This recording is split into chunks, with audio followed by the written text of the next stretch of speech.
Welcome to English Baba channel. Class 7 science का एक chapter है हीट। आज हम करेंगे इसके एनसीईआरटी सॉल्यूशन और क्वेश्चन आंसर।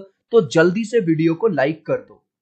आई होप चिल्ड्रन आपने वीडियो को लाइक कर दिया है और अभी तक चैनल को सब्सक्राइब नहीं किया तो सब्सक्राइब कर दो सो दैट आपको हमारे सारे अपडेट्स मिलते रहें। क्वेश्चन नंबर 1 देखिए, state similarities and differences between the laboratory thermometer and the clinical thermometer. तो चिल्ड्रन क्वेश्चन ये पूछ रहा है जो लेबोरेटरी थर्मामीटर होता है और क्लिनिकल थर्मामीटर होता है उनमें क्या क्या सिमिलैरिटीज हैं और क्या क्या डिफरेंसेस हैं।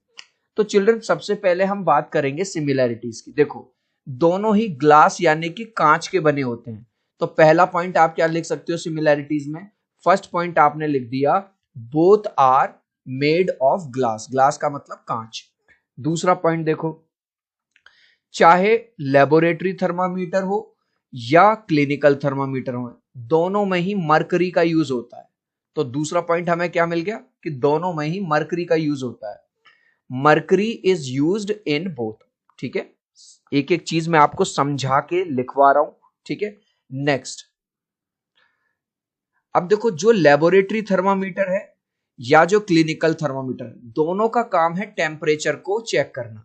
ठीक है, वो बात अलग है कि लेबोरेटरी थर्मामीटर लैब के लिए यूज होता है और जो क्लिनिकल थर्मामीटर होता है वो ह्यूमन बींग्स के टेम्परेचर के लिए चेक होता है। लेकिन दोनों का काम क्या है? टेम्परेचर चेक करना। तो नेक्स्ट पॉइंट क्या हो गया? Both are use to measure temperature. तो इस तरह से अगर आप पॉइंट्स एग्जाम में लिख के आओगे आपको फुल मार्क्स मिलेंगे। अब हम बात करेंगे चिल्ड्रन डिफरेंसेस की। तो सबसे पहले ये पहला डिफरेंस क्या है कि जो टेम्परेचर रेंज है किसकी? लेबोरेटरी थर्मामीटर की, वो है -10 डिग्री सेल्सियस से लेके 110 डिग्री सेल्सियस। और जो टेम्परेचर रेंज है क्लिनिकल थर्मामीटर की वो है केवल 35 से लेके 42 डिग्री सेल्सियस। अब एक चीज देखो, जो क्लिनिकल थर्मामीटर होता है उसके अंदर किंक होता है। अब किंक क्या है? किंक का मतलब क्या है? अगर आप देखोगे तो वो बीच में से इस तरह से यूं मुड़ा हुआ रहेगा यहां पे स्टार्टिंग और फिर ऐसे जाएगा। लेकिन जो लेबोरेटरी थर्मामीटर है उसमें कोई किंक नहीं है। तो नेक्स्ट पॉइंट आप क्या लिख सकते हो? Kink not present. Laboratory thermometer में किंक प्रेजेंट नहीं होता और क्लिनिकल थर्मामीटर में किंक प्रेजेंट होता है। अब ये वाला लेबोरेटरी थर्मामीटर में लिख देना use to measure temperature in laboratory. अभी हमने देखा था, देख लो, लैब वगैरह में, जैसे लैब में कोई प्रैक्टिकल चल रहा है तो वाटर का या किसी दूसरे सॉल्यूशन का क्या टेम्परेचर है वो चेक करने के लिए। लेकिन जब हम बीमार हो जाते हैं तो इंसानों का जो टेम्परेचर होता है वो क्लिनिकल थर्मामीटर से यूज होता है। तो नेक्स्ट पॉइंट क्या लिख दोगे? Use to measure temperature in laboratory, use to measure temperature of human body. ये ह्यूमन बॉडी के टेम्परेचर के लिए यूज होता है। Next question, give two examples each of conductors and insulators. तो सबसे पहले हम इमेज से समझेंगे। चिल्ड्रन, कंडक्टर क्या होता है? जिसके अंदर जो चार्जेस हैं वो बहुत जल्दी फ्लो करें। और अगर आपको सिंपल लैंग्वेज में बताऊं, जो गर्म करने पे जल्दी गर्म हो जाए और ठंडा करने पे जल्दी ठंडा हो जाए। जैसे लोहा हो गया, कॉपर हो गया, ठीक है, या जिनमें करंट फ्लो हो जाए। और अगर इंसुलेटर की बात करूं तो जल्दी से गर्म ना हो और फिर अगर गर्म हो जाए तो जल्दी ठंडे ना हो, या जिनमें इलेक्ट्रिसिटी फ्लो नहीं होती, जैसे प्लास्टिक हो गई, लकड़ी यानी वुड हो गई। तो आंसर में बस आप कैसे लिखोगे? कंडक्टर्स के एग्जांपल लिख दोगे आयरन एंड कॉपर, इंसुलेटर के एग्जांपल लिख दोगे plastic and would. Next question, अब है फिल इन द ब्लैंक्स। एक एक फिलअप को हम समझेंगे, रटेंगे नहीं। The hotness of an object is determined bye it's. Children, कोई भी चीज, आप चाय कॉफी पीते हो, वो कितनी गर्म है या कितनी ठंडी है, ये बात किससे पता चलती है? उसके टेम्परेचर से। ठीक है, तो यहां पे क्या लिख दोगे? टेम्परेचर। भाई टेम्परेचर जितना कम होगा वो चीज उतनी ही ज्यादा ठंडी होगी और टेम्परेचर जितना ज्यादा होगा वो चीज उतनी ज्यादा गर्म होगी। Next question, temperature of boiling water can not be measured by dash thermometer. ये कह रहा है अगर पानी बॉयल हो रहा है तो उसका जो टेम्परेचर है वो हम क्लिनिकल थर्मामीटर से उसका टेम्परेचर ले सकते हैं? नहीं ले सकते। तो यहां पे क्या लिख दोगे? क्लिनिकल थर्मामीटर, क्योंकि इन्होंने नॉट का यूज किया है। भाई अगर पानी बॉयल हो रहा है उसके लिए तो आपको लेबोरेटरी थर्मामीटर यूज करना पड़ेगा, लेकिन इन्होंने नॉट लगाया है तो यहां पे हम यूज करेंगे, यहां क्या लिख दोगे? Clinical thermometer. Next, temperature is measured in degree dash. Temperature को किस में मेजर किया जाता है? डिग्री सेल्सियस में। आप देखते हो जब सर्दी आ जाती है तो हम कहते हैं अरे भाई बहुत कम हो गया टेम्परेचर 5 डिग्री सेल्सियस, गर्मी आ जाती है हम कहते हैं अरे 30 डिग्री सेल्सियस चल रहा है, तो यहाँ क्या लिख दोगे, degree Celsius. No medium is required for transfer of heat by the process of, ऐसा कौन सा मीडियम है, ऐसा कौन सा प्रोसेस है जिसमें किसी मीडियम की जरूरत नहीं होती और हीट ट्रांसफर हो जाती है। चिल्ड्रन आपने सर्दियों में देखा होगा हमारे बड़े बूढ़े आग जला के बैठ जाते हैं और तापने लगते हैं, तो ये कौन सा प्रोसेस है, रेडिएशन, जिसमें देखो हमारे हाथ दूर है और आग दूर है, लेकिन दूर से ही हमें उसकी जो हीटनेस है, जो गर्माहट है, वो हमें फील होती है, तो यहां क्या लिख दोगे आप, radiation. Next, a cold steel spoon, cold का मतलब ठंडी, spoon is dipped in a cup of hot milk, एक ठंडी सी जो स्टील की चम्मच है उसको गर्म दूध में डाल दिया, heat is transfer to its other end by the process. देखो चिल्ड्रन, अगर मैं यहां पे इस इमेज से समझो, अगर एक तरफ मैं मोमबत्ती जला दूं और दूसरी तरफ मैं स्टील की कोई चम्मच ले लूं, तो क्या थोड़ी देर में मुझे मेरा हाथ गरम गरम लगेगा, हाँ लगेगा, क्योंकि हीट जो है हाई एंड से, यानी कि यहां जहां आग जल रही है इससे कोल्ड एंड की तरफ क्या करती है, फ्लो करती है। और जब ये प्रोसेस किसमें, मेटल्स में होता है, तो इसको कंडक्शन बोलते हैं, तो मेटल्स में जब हीट फ्लो करती है तो इसको यहां पे आप क्या लिख दोगे, conduction. Next, clothes of dash colours absorbs heat better than clothes of light colour. तो चिल्ड्रन ये वाली बात आपने कई बार सुनी होगी लोगों से ये कहते हुए कि अरे यार गर्मियों में काले कपड़े मत पहनो, क्योंकि जो काले कपड़े होते हैं वो ज्यादा हीट ऑब्जर्व करते हैं, तो यहाँ पे क्या लिख दोगे, clothes of dark colour, dark colours के जो क्लोथ होते हैं वो ज्यादा हीट एब्जॉर्ब करते हैं, इसीलिए आपने देखा होगा जो लोग दुबई वगैरह में रहते हैं वो व्हाइट कलर का एक ऊपर से लेकर नीचे तक का एप्रिन पहनते हैं, ठीक है, क्योंकि व्हाइट कलर क्या करता है, हीट को रिफ्लेक्ट करता है। अब अगर आपने ये जो हमने फिल इन द ब्लैंक किए इसके डायरेक्ट आंसर दिए, पहले में टेम्परेचर था, दूसरे में क्लिनिकल, तीसरे में सेल्सियस, देन रेडिएशन, कंडक्शन और dark.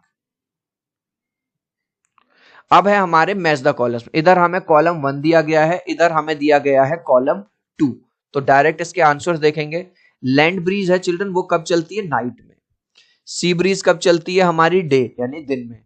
Dark colour clothes are preferred, अब जिन कपड़ों में गर्मी लगेगी उनको आप कब पहनोगे, सर्दियों में ही तो पहनोगे भाई। लाइट कलर्ड क्लोथ्स जो हीट को रिफ्लेक्ट कर दे, गर्मी को आने ना दे, तो उनको पहनोगे आप समर में। गाइज अभी तक आपने इस वीडियो को एक लाइक नहीं किया है तो आपसे रिक्वेस्ट करूंगा प्लीज एक लाइक कर देना, ऐसा वीडियो बनाने में बहुत मेहनत लगती है। अगर आपको इस वीडियो से कोई भी वैल्यू मिल रही है तो प्लीज वीडियो को लाइक कर दो, चैनल को सब्सक्राइब कर दो। मैं 3 तक काउंट करूंगा चिल्ड्रन, प्लीज वीडियो को लाइक कर दीजिए, 1 2 3। आई होप चिल्ड्रन आपने वीडियो को लाइक कर दिया है, चैनल को सब्सक्राइब कर दिया, thank you guys. Next, discuss why wearing more layers of clothing during winter keeps us warming than wearing just one thick piece of clothing। Question ये पूछ रहा है सर्दियों में अगर हम एक कपड़े पहनने की जगह 2-3 कपड़े अलग अलग पहनने, अलग अलग लेयर के, जैसे इन अंकल जी ने यहाँ इन भैया ने पहने हुए हैं, अंदर एक इनर पहनी हुई है, फिर एक जैकेट और उसके बाहर भी एक, तो 3-3 लेयर हो गए, तो उससे हमें ज्यादा ठंड हमारी बचती है रेदर देन एक कपड़ा पहनने से। आपने भी देखा होगा मम्मी कहती है 2 कपड़े और पहन लो बहुत ठंड है बाहर। होता क्या है, जब हम एक कपड़े के ऊपर दूसरा, दूसरे के ऊपर तीसरा पहनते हैं तो अंदर ही जो एयर है वो ट्रैप हो जाती है, और हमें पता है एयर क्या है, बैड कंडक्टर है, जिसकी वजह से बाहर वाली एयर अंदर नहीं आ पाती, तो हमें क्या लगता है, गर्मी सी फील होती है, जो कि एक अच्छी बात है अगर हमें विंटर में हमें सर्दी खांसी होने से बचाएगी। तो आंसर कैसे लिखेंगे, ये जो पूरा मैंने अंडरलाइन किया पूरा क्वेश्चन से ही कॉपी पेस्ट किया है, देखो पूरा का पूरा, more layers of clothing during winter keeps us warming than wearing just one thick piece of clothing, पूरा, because air gets trapped in space between them। जब आप 2 या 2 से ज्यादा कपड़े पहनते हो तो इस स्पेस में, जो बीच में जो स्पेस आ गया, इसमें एयर ट्रैप हो जाती है। एयर इज बैड कंडक्टर, और एयर क्या बैड कंडक्टर है, it does not allow the body heat to escape out, और एक बार जो हवा गर्म हो गई अंदर, वो फिर अंदर ही बनी रहती है, वो बाहर नहीं जाती, जिससे हमें गर्माहट का एहसास होता है। नेक्स्ट, अब ये कह रहा है कि इस फिगर को देखो, इसमें एक पैन रखा हुआ है स्टील का, नीचे से इसमें हीट आग दी जा रही है, और अंदर क्या रखा है, लिक्विड रखा है पानी। अब आपको ये बताना है कि इसमें कहां कंडक्शन हो रहा है, कहां कन्वेक्शन हो रहा है, कहां। अब चिल्ड्रन आपको ऑलरेडी पता है कि जो जो हीट ट्रांसफर होती है किसमें, मेटल्स में, वहां कंडक्शन होता है। तो ये गर्म हो रहा है यहां से, लेकिन इसका ये जो हैंडल है ये भी गर्म हो जाता है, तो यहां पे तो क्या हो रहा है, कंडक्शन। ठीक है, वाटर और गैसेस में क्या होता है, पूरा पानी गर्म होता है, ये है कन्वेक्शन।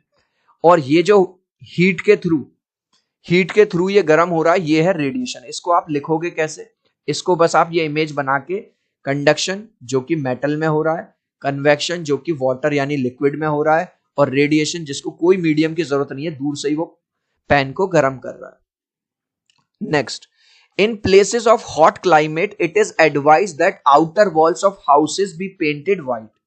चिल्ड्रन आपने देखा होगा जहां बहुत ज्यादा गर्मी पड़ती है, लोग भी लाइट कलर के कपड़े पहनते हैं, व्हाइट कपड़े पहनते हैं, और जो घर हैं ये एडवाइस किया जाता है कि अंदर चाहे कोई भी कलर कर लो लेकिन बाहर आप व्हाइट कलर करो। क्यों ऐसा, इसलिए क्योंकि जो व्हाइट कलर है वो हीट को, जैसे सन से हीट आई, ठीक है, हीट यहां पड़ेगी और ये इसको रिफ्लेक्ट करेगा, बाहर ही भेज देगा। लेकिन अगर ये डार्क होते तो इसको वो एब्जॉर्ब करता और गर्मी बढ़ जाती। देखो अभी हमने देखा भी था कि जैसे अगर आपने गर्मियों में ब्लैक कलर की टी शर्ट पहनी है तो वो और ज्यादा आपको गर्मी लगेगी। क्यों, क्योंकि ब्लैक कलर हीट को एब्जॉर्ब करता है। वहीं अगर आपने व्हाइट कलर पहन लिया तो ऐसा नहीं है कि गर्मी नहीं लगेगी या ठंड लगने लग जाएगी, लेकिन कंपैरेटिवली आपको कम गर्मी लगेगी, क्योंकि व्हाइट कलर क्या करता है, हीट को एब्जॉर्ब करने के बजाय रिफ्लेक्ट कर देता है। तो आंसर कैसे लिखेंगे, पूरा का पूरा क्वेश्चन सही देख रहे हो। In places of hot climate it is advise that outer walls of houses be painted white because white colour reflects back most of the heat falls on it. ज्यादातर हीट जो व्हाइट कलर पे पड़ती है उसको वो reflect कर देता है। This helps in keeping the house cool, जिसकी वजह से घर ठंडा बना रहता है। अब देखो एमसीक्यू है, 1 litre of water at 30 degree Celsius, यानी कि कुछ पानी रखा हुआ है जिसका टेम्परेचर है 30 डिग्री सेल्सियस, ठीक है जी, mixed with 1 litre of water 50, और दूसरा 1 लीटर वाटर है ये है 50 डिग्री सेल्सियस। अब ये पूछ रहा है the temperature of the mixture. 50 degree Celsius वाले पानी को 30 डिग्री सेल्सियस के पानी में डाल दोगे जो 1 लीटर है। अभी हमने क्या देखा था, हीट कहां से कहां फ्लो होती है, हाई टेम्परेचर से लोअर टेम्परेचर की तरफ। जैसे अगर हम चम्मच ले लें तो इस वाले एंड से इस एंड में जाएगी, तो अब हीट कहां जाएगी, 50 वाला टेम्परेचर ज्यादा, 50 से 30 की तरफ जाएगी। तो यानी कि यहां पे जो राइट ऑप्शन होगा, देखो अगर एक छोटी सी कैलकुलेशन करूं, 30 प्लस 50 डिवाइडेड बाई 2, तो 80 डिवाइडेड बाई 2 यानी कि 40 आएगा इनका, ठीक है, या जो कि 30 से ज्यादा होगा लेकिन 50 से कम होगा। तो आंसर देखो क्या है, बिटवीन 30 एंड 50 डिग्री सेल्सियस। समझ में आ गया, क्योंकि 50 से वो 30 की तरफ जाएगा।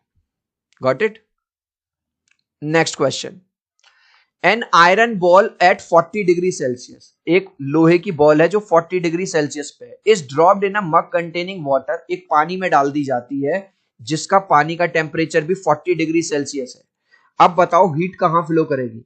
अरे सर कहीं फ्लो नहीं करेगी, क्योंकि ये भी 40 है ये भी 40 है, ना कहीं हाई है ना कहीं लो है। हाँ अगर सर ये 60 होता और ये 30 होता तो 60 से 30 की तरफ जाती, जैसा कि पिछले वाले केस में हुआ। लेकिन यहां तो दोनों ही जगह 40 है ना, तो ना तो not flow from the iron ball to water और from water to the iron ball, कहीं से भी कोई भी फ्लो नहीं होगा। A wooden spoon is dipped in a cup of ice cream, एक लकड़ी की चम्मच को आइसक्रीम में डाला जाता है। इट्स अदर एंड, अब ये बताओ अगर लकड़ी की चम्मच को हम ठंडे में डाल दें या गर्म में डाल दें तो लकड़ी का जो दूसरा एंड है क्या वो गर्म होगा, बिल्कुल गर्म नहीं होगा, क्योंकि ये तो इंसुलेटर है, ठीक है। तो राइट आंसर क्या है, डज नॉट बिकम कोल्ड, ये ठंडी नहीं पड़ेगी। Next, stainless steel pans are usually provided with copper bottoms, the reason for this. Children आपने शायद देखा हो जब मम्मी घर में कुछ स्टेनलेस स्टील का लाती हैं तो उसका नीचे वाला एरिया कॉपर का बनाया जाता है। क्यों, क्योंकि कॉपर जो है स्टील से भी अच्छा कंडक्टर है, जिसकी वजह से सब्जी वगैरह जल्दी बनेगी। तो आंसर क्या लिखोगे, copper is better conductor of heat than stainless steel, ठीक है सी। इस लास्ट क्वेश्चन का आंसर आप मुझे दोगे कमेंट सेक्शन में, देखूंगा कितने बच्चे राइट आंसर देंगे।